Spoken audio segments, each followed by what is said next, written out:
اور یہ کہیں گے لوگ اچھا ٹھیک ہے ساحل میاں اسلام کا دین اسلام کا سسٹم لے آتے, تو بریلوی لائے یا دیوبندی, اہل حدیث والے لائے یا شیعہ؟ تو میں پتہ کہتا ہوں کہیں سے بھی سٹارٹ کر لو, آپس میں ان کو لڑا لو, جو جیت جاتا ہے بریلوی آ جائے دیوبندی آ جائے. ایک دفعہ نظام پہ کنسنسس لاؤ, نیچے بحث مباحثہ اجتہاد کے لیے پوری عمریں بھی لگا دی تو خیر ہے, کوئی فرق نہیں پڑا. اجتہادی مسائل جتنے بھی ہیں, فروعی مسائل جتنے بھی ہیں, اجتہاد کرے اس پہ. عقیدے پہ تو کوئی مسئلہ نہیں ہے, کوئی ایک اللہ کو دو اللہ تو نہیں کہتا, یا اللہ کے کوئی اور قسمیں تو نہیں نکالی ہم نے, نہ بریلویوں نے, نہ دیوبندیوں نے, نہ شیعوں نے, نہ سنیوں نے. سمجھنے کو نبی علیہ السلام کو آخری نبی مانتے ہیں, ہاں جی سب مانتے ہیں, مانتے ہیں نا. کوئی ایسا تو نہیں ہے جو کہتا ہو نہیں سر نبوت کا دروازہ بھی کھلا ہے, نہیں, لا نبی بعدی, کہانی ختم ہو گئی. اب عقیدہ تو درست ہو گیا ہمارا. اب ہاں نیچے یہ کیسے کیا جائے, ہاتھ اوپر کیے جائیں نیچے کیے جائیں, ہاتھ کھولے جائیں, بے فکر ہے نسلیں نکال دوں گا میں اس میں بحث میں, بہت اچھی بحثیں ہیں, مگر اصلی بحث تو پہلے ختم کرے نا کہ نظام ہونا چاہیے یا نہیں.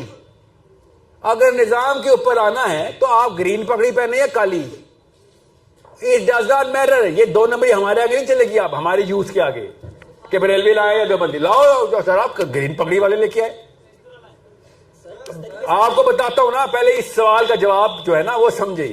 جب بھی آپ کہنا سر پھر ایک فرقہ کھیلے, وہی کھیل لے جو فولوی آ رہا ہو, پر خیر ہے عمران خان نواز شریف سے بہتر ہے. بتاتا ہوں کیوں. آپ نے ٹرین کرنا اپنے بچوں کو, چاہے آپ گرین پگڑی میں ٹرین کریں کالی پگڑی میں, اس کو بتائیں سینٹرل فگر جو ہے وہ قانون اللہ کا قانون, اور گلوبل لیول کے اوپر کسی بھی موقع کے اوپر کہیں پہ بھی قرآن پاک کی ضرورت پڑ رہی ہے تو چاہے غیر مسلم کو پڑ رہی ہے تو انہیں جا کے پوری کرنی. قرآن پاک کی کیا ضرورت ہوتی ہے؟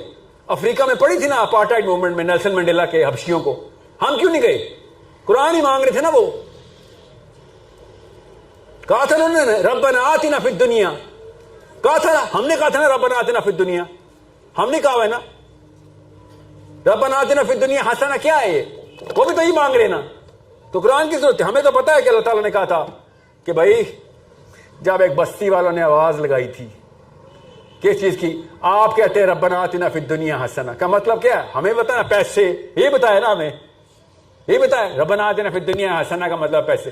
اللہ نے بتایا کہ کیا مطلب ہے اس کا, کہ جب ایک بستی میں کسی بستی میں انسانوں نے آواز لگائی تھی کہ ربنا اخرجنا, ہمیں اس بستی سے نکال دے. ادھر ربنا آتنا فی الدنیا حسنہ لگے ہوئے ہیں مسلمان, ادھر وہ کہہ رہے ہیں یا اللہ ہمیں اس بستی سے نکال جہاں پہ ظلم ہو رہا ہے. کون مسلمان تھے؟ نہیں, اللہ نے کہا انسان تھے, آدمی اور عورت, من الرجال والنساء. تم کیوں نہیں گئے ادھر جا کے؟ یہ ہے نظام کی ڈیفینیشن. یہ کون پوری کر رہا ہے؟ سن لیں, جارج بش اجتہاد کرتا ہے, ٹونی بلیر اجتہاد کرتا ہے, وہ کیوں یہ نظام پورے کر رہا ہے اپنے؟ وہ تقی عثمانی صاحب کو کال کرتا ہے یا مولانا لیاس سے کال کرتا ہے. وہ اوباما نے کس مسلمان نے کال کر کے کہا تھا کہ ہاں یار نظام ہمارا ہوگا؟ بتاؤں؟ بتاتا ہوں نا. ادھر ہاتھ میں حامد کرزئی کا ہاتھ تھا, دیکھ لیں, پڑھیں, یوٹیوب پہ دیکھیں, ڈان اخبار پڑھ لیں. میں نے تو ڈان اخبار میں پورا دیکھا تھا نا فیچر, میں پاکستان میں تھا نہیں اس وقت. ایسے جارج بش نے ہاتھ میں پرویز مشرف کا ہاتھ رکھا ہوا ہے اور ایک میں حامد کرزئی کا. جارج بش جونیئر, اور کیا کہہ رہا ہے جارج بش؟ کہہ رہا ہے we believe in the enlightened moderation of Islam. Really you believe in Islam? تو مسلمان ہو گیا mister Bush. When did you start believing in Islam? You know کیا کہہ رہا وہ, ہمارے نظام میں اسلام کا یہ والا ورژن ہم نے قبول کیا. آپ کو کیوں نہیں سمجھ آ رہی ہو کیا؟ کامن سینس کی بات ہے, میں سائنس میں تو نہیں جا رہا ہوں. جارج بش نے کہا ہم نے نظام نافذ کر دیا ہوا ہے, اس میں ہم اسلام الاؤ کر رہے ہیں جس میں یہ والا اسلام ہمیں پسند آیا ہے. میں آپ سے کہہ رہا ہوں بچے تیار کریں جو آرگیومنٹیشن آن دس سسٹم کر سکے کہ بھائی یہ سسٹم ٹھیک ہے کہ نہیں ہے تو ہمیں کوئی اور سسٹم دے دیتے. ہمارے پاس بھی ایک سسٹم ہم دے دیتے. اب مسئلہ کرتے نیچے سے مولوی صاحب ہی کھینچ رہے ہوتے ہیں اس بندے کو, کہ نہیں اسلام میں سسٹم ہے ہی نہیں, اسلام میں سسٹم ہے ہی نہیں. ریئلی وہ خیر مجھے اس پاور کو کنوینس کر لینے دے جو غیر مسلم ہے, یہودی ہے, نصرانی ہے. تو مجھے مسلمانوں کے نیچے سے کھینچ رہا مولوی صاحب تو مجھے کہ اسلام میں سسٹم ہی کوئی نہیں ہے, تو پھر ہٹ جاتا ہوں سائڈ پہ. تو پہلے ہی سجدہ کر رہا ہے اس کے سسٹم کو. ہر مسلمان کو اس وقت مجبوراً سجدہ کرنا پڑ رہا ہے نا امپیریلزم آف امریکہ کے سسٹم کو, مانے نا. کدھر سے یہ تزکیہ والے مولوی صاحب جب امریکہ کا ساری کی ساری بیسز ہم نے امریکہ کو دے دی تھی مشرف نے, سارے ایئرپورٹ امریکہ کے پاس تھے, تب کہاں تھا یہ مولوی اس وقت؟ تزکیہ کر رہا تھا اپنا, ہاں اللہ کی قسم اپنا تزکیہ کر رہا تھا. یہ نتیجہ ہوتا ہے آپ کا کہ جب نظام کسی اور کو ہاتھ میں پکڑا دیں آپ. مولویوں کی کاؤنسل بلائی تھی اس نے, مشرف نے سرکل میں بٹھایا اور کہا ہاں جی امریکہ حملہ کرنے والا ہے, ود اس اور اگینسٹ اس بول دیا.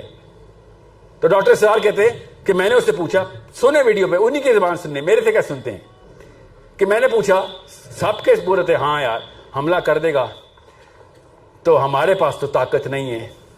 اور سنیں, ان کے نظام نے بہت طاقت پکڑ لی, ہمارے پاس تو طاقت نہیں ہے, تو ہمیں اس کی بات مان لینی چاہیے. تو ڈاکٹر سرار کہتے ہیں جب میرے تک نوبت آئی تو میں نے پوچھا حملہ کر دے گا تو کیا ہوگا؟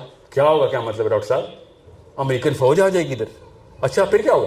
پھر ہمارے سارے کے سارے ہوائی اڈوں پہ وہ بیٹھا ہوگا, وہاں سے افغانستان میں حملہ کرے گا. اچھا امریکن فوج ادھر آ جائے گی, ہوائی اڈے اس کے پاس چل جائیں گے. جی ہاں. تو ڈاکٹر صاحب نے کہا تو آپ کہہ رہے ہیں بغیر لڑے ان کی فوج آ جائے, ہوائی اڈے ان کو دے دیں, تو اس سے بہتر ہے لڑ کے کر دے دو, تھوڑی سی تو غیرت بچا لو اپنے اندر. ہم سے تو بہتر وہ فلسطینی ہے جو اپنا کوئی اڈا نہیں دینا چاہتے, بچے مروا دیتے ہیں.